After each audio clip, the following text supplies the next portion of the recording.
My dad was dead against cricket in those days when I started playing. In those days, education was more important than playing a sport. And coming from a middle class family, education was very important. And always used to say that you better concentrate on your studies. He'll play his last game in Chennai. We're hoping that he'll continue as far as CSK is concerned. As long as MS wants to play, the doors are open. Initially, we had discussions with both Rudraj, the captain, and also MS before we decided on the retentions. We were very clear that the players who had helped the team to grow, who had stabilized the team in the previous years, were the ones who are very important for the CSK team to continue further. So we thought,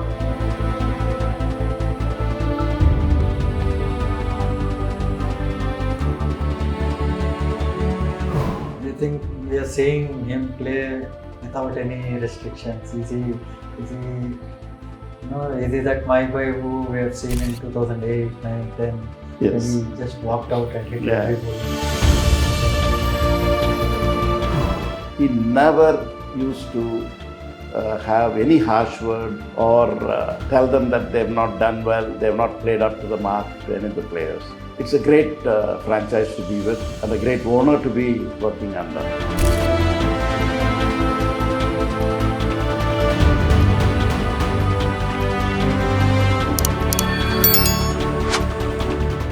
Hi, I'm Ambati Raidu. Today I am going to interview a very special person who has been with the Indian Cricket Administration and Indian cricket, fully involved for many decades, and is the CEO of one of the most successful franchises of the IPL.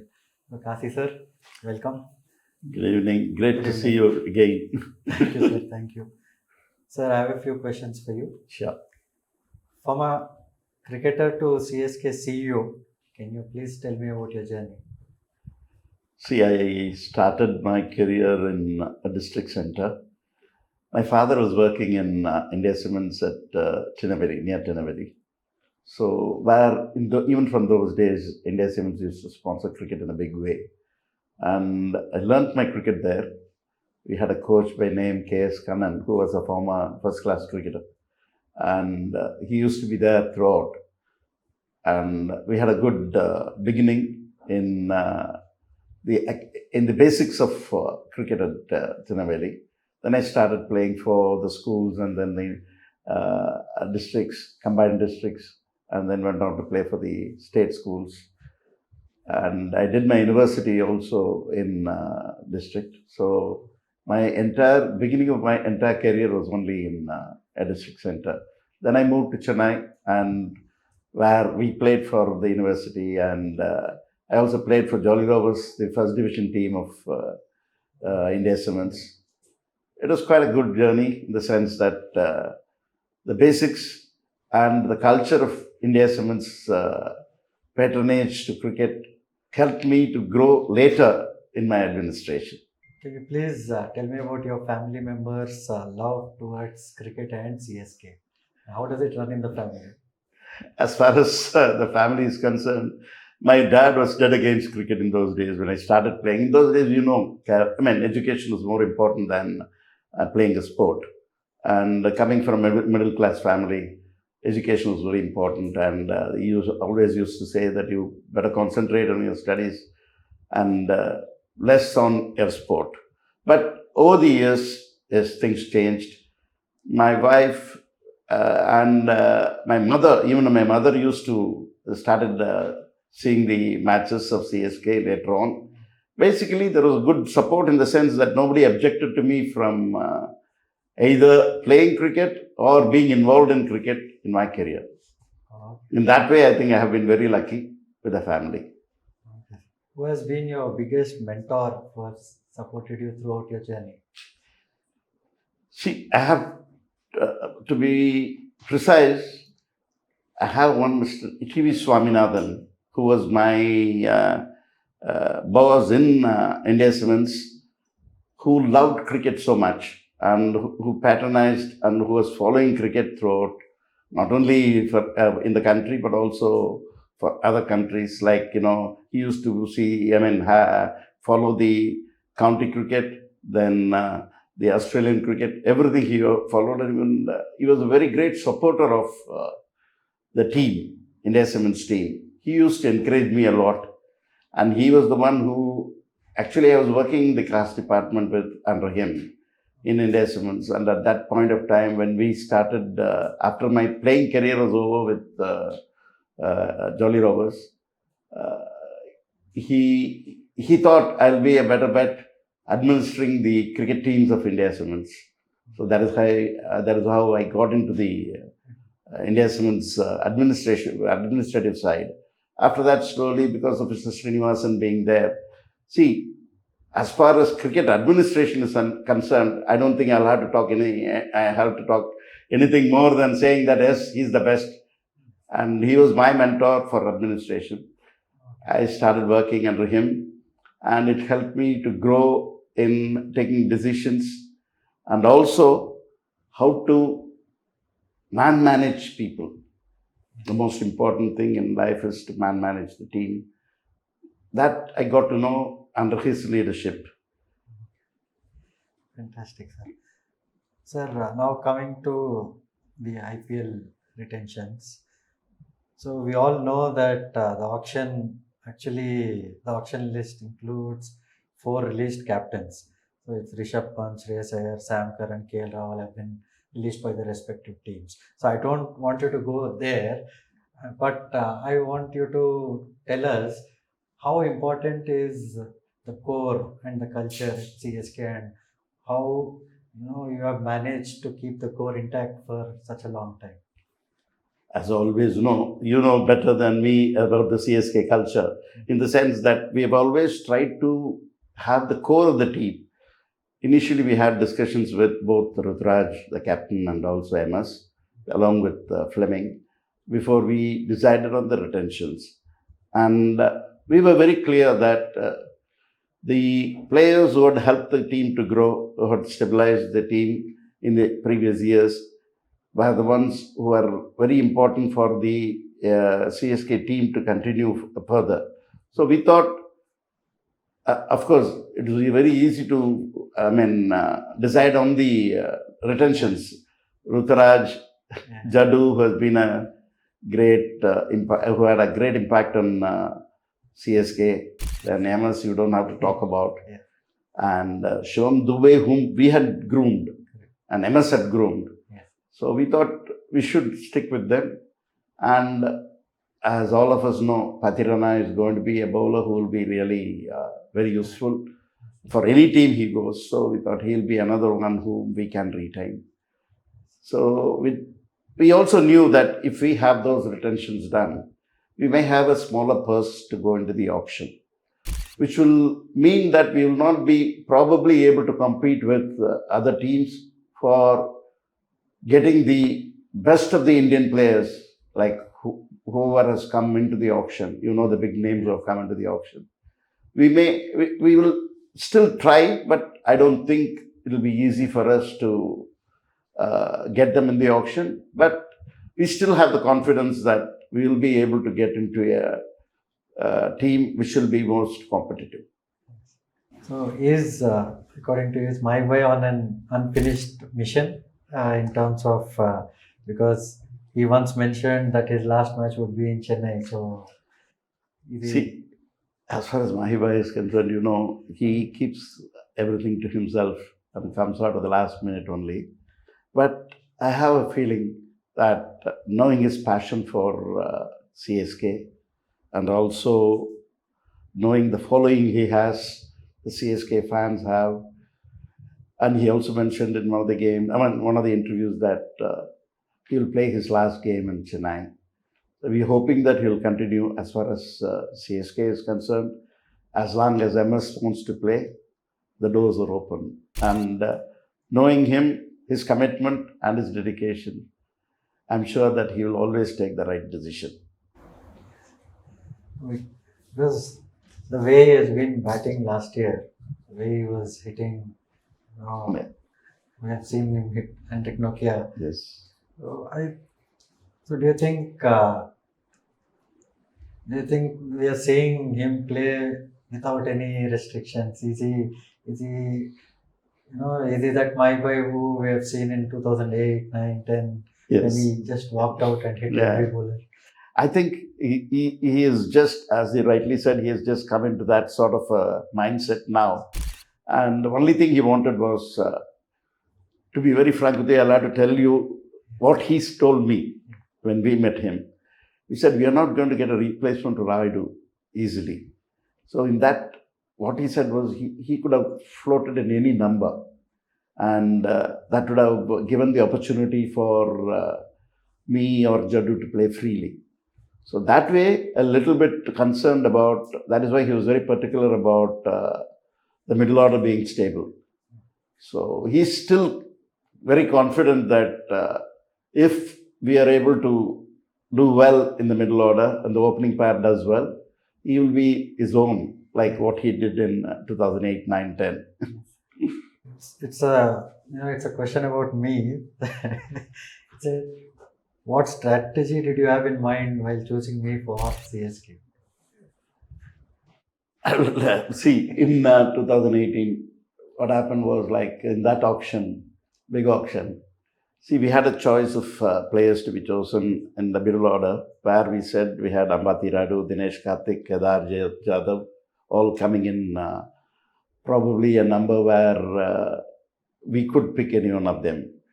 So what strategy we had was, like Flem and MS felt that if we are able to get Raidu and Dinesh, it will be very useful for the team.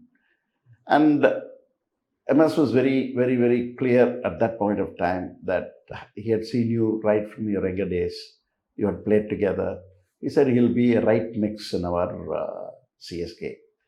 So we were lucky also in the sense that we were able to get you at a very fair price in that auction. But we missed out on Dinesh. But he always had the confidence that you will be a player who will be very, very useful for CSK. Nice. I remember, sir, you called me up, No, I think a month or two before Yes. the auction. Yes. I was injured. correct. You asked me if I would be fit. Yeah. And He was very clear. To be, I mean, as I told you, he had earmarked certain players who will always be in his mind if we are able to get them at the right price.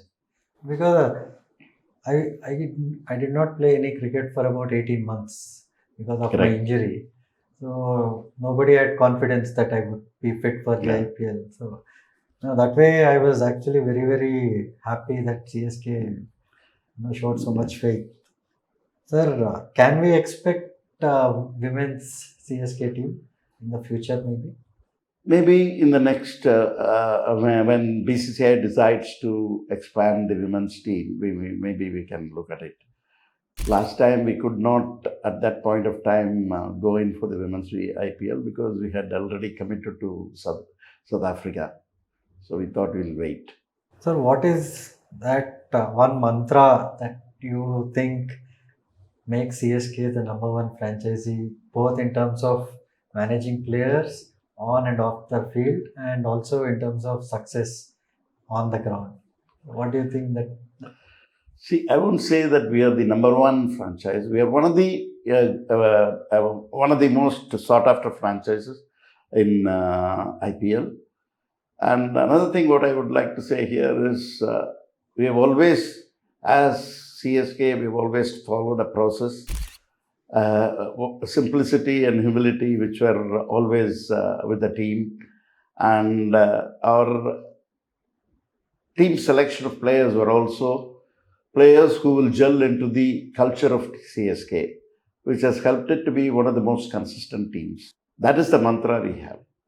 Because I remember, sir, in 2020 during the COVID year when we did not do well in Yeah. Dubai, still, it felt like nothing has happened. The team remained the same. As my boy always says, you should not be up and down. You should Yes. always be at a level. See, basically, that is because of the fact that the owner, Mr. M. Srinivasan, has always been a great supporter of cricket, a great sports person, as a great sportsman who knew winning and losing is part of the game. And he may show his emotions when we lose or something to me or to our colleagues in the office, but he never used to have any harsh word or tell them that they have not done well, they have not played up to the mark to any of the players. It's a great franchise to be with and a great owner to be working under. Sir, with 5 decades of your experience, being with the sport, both as a player as well as an administrator, so how would you describe, that auction where you got my boy and also his journey till now with CSK and with Indian cricket? So, what is your vision of my boy in terms of your memories of my boy? See, when IPL was floated in 2008, initially all our, Mr. Srinivasan, the other senior management team in India Cements were not great followers of T20. They were great followers of Test cricket. And at one point of time, there was even an argument whether we should go in for a T20 team. But Mr. Srinivasan felt that if Chennai doesn't get a team, the public of Chennai, the cricket-loving public of Chennai will lose the opportunity. And that is one of the reasons why he said he will bid for the team. After deciding that he will bid for the team, the position was like, every other team wanted an icon player. Mumbai had Sachin, Bangalore had Rahul, VVS for Hyderabad, Yuvraj for Punjab, Saurav, all big heads were there. So Chennai didn't have any icon player. So when we discussed, V.V. Chandrasekhar was our one of the main selectors for the CSK team at that point of time. So he was also one of the selectors earlier. So having seen MS earlier, he felt that he will be a better bet than any of the other players. And Mr. Srinivasan was also of the opinion that we should go after MS Dhoni. And that is one of the reasons why we decided that we will go for MS. And after taking MS and working with him, we knew that we had taken the right decision to get MS on board. And I don't think anybody in CSK or anybody else in the other franchises would ever doubt about his capabilities. And I'm very, very happy that at that point of time he took the right decision. So, as my boy's leadership style built the CSK culture in terms of both on and off the field, and also his aura around all the young players. So, how do you describe it, sir? See, that has been one of the most important factors for the consistency shown by CSK. So even now, if you look at, even when we have a bad game or when we have a bad season like what I had in 2020 or in 2024, none of the youngsters or the players in CSK felt any, they felt bad for not making it to the knockouts, but at the same time, they were all very keen that they should do well in the next season. That way, I think the influence of MS inculcating the culture of the team throughout from 2008 has played a very important role in maintaining our consistency and also being very simple in our efforts. He only means process to be followed, and you know that how he does that. Yes, because even I've played in many teams, but I think eventually, the greatest gift that you and my wife can give all the cricketers throughout generations would be if you can write a book, The CSK Way. And we had a wonderful coach. Flem made a big difference also. And also, yes, sir. Yeah, And also Fleming Stephen was Fleming. one who really helped in gelling the team along with MS. They had a very good combination. Yeah. Because I think this is one of the best ways to manage a team, manage players, and also play the sport. Right. Because on the ground, my boy never allowed anybody to say a Yeah. bad word to, you know, Anybody. in any situation. It was Yeah. never allowed. So I think many people have learned the game coming to CSK, and then they have spread Yeah. the way of playing the sport. Yes. So I think this culture, if it goes on to other generation, next generation, then it will be a great service to them. Actually, if you look at the kind of support staff we have probably, according to me, one of the best support staff. We have Flem, we have Mike Hassey, Yes. and then we have Eric Simons, then Rajiv, then Tommy and Greg King. Probably one of the best Yes. physios and trainers you could ever imagine. And they've been with the team right from 2008. So we have, as I said, we have maintained a consistency in not only having the players but also the support staff, which has helped the culture of CSK. So with this, I wish you all the very best, sir, and I hope CSK wins the 6th title this year. We will try our best. As you know, Yeah. we will always try to follow a process. And Rutraj is, as you know, is captain who comes in the same mold of MS. He's also very calm, collected, and I think we should have a very good future. Absolutely. Yeah. Thank you, sir. Thank you. Thank you.